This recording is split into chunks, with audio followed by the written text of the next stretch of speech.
हो काका.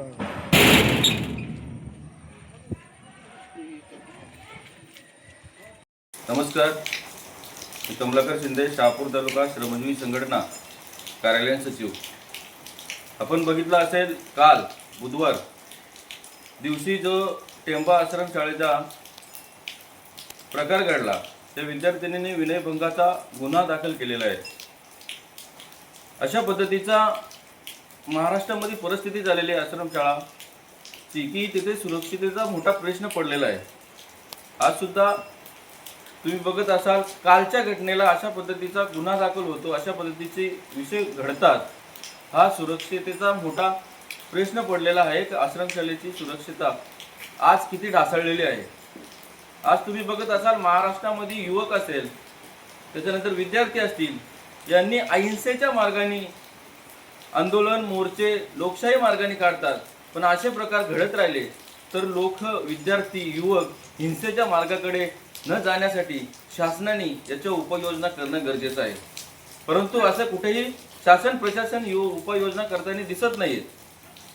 काल घडलेला प्रकार, जो व्यक्ती आहे, तो व्यक्ती या आधीही आगई आश्रमशाळेमध्ये होता आणि आगई आश्रमशाळेमध्येही त्यांनी असा प्रकार केला होता, त्याच्यावर गुन्हा दाखल झाला होता. तो जेलमध्येही राहून आला. त्याच्यानंतर काही दिवसांनी पुन्हा त्याला सेवेमध्ये घेतला आणि मुरबाडच्या मोरोशी आश्रमशाळेमध्ये त्याला रुजू केला. मोरोशी आश्रमशाळेच्या नंतर काही दिवसांनी पुन्हा तो टेंबा आश्रमशाळेला आला आणि टेंबा आश्रमशाळेमध्ये सुद्धा त्यांनी असा प्रकार घडवला. म्हणजे याचा अर्थ शासनाने, प्रशासनाने आणि आदिवासी विकास प्रकल्पच्या प्रकल्पवाल्यांनी अशा पद्धतीने विद्यार्थ्यांची रिस्क घेतलेली आहे. खऱ्या अर्थाने यांची सगळ्यांची असं का केलं, त्याला का घेतलं, याची चौकशी झाली पाहिजे.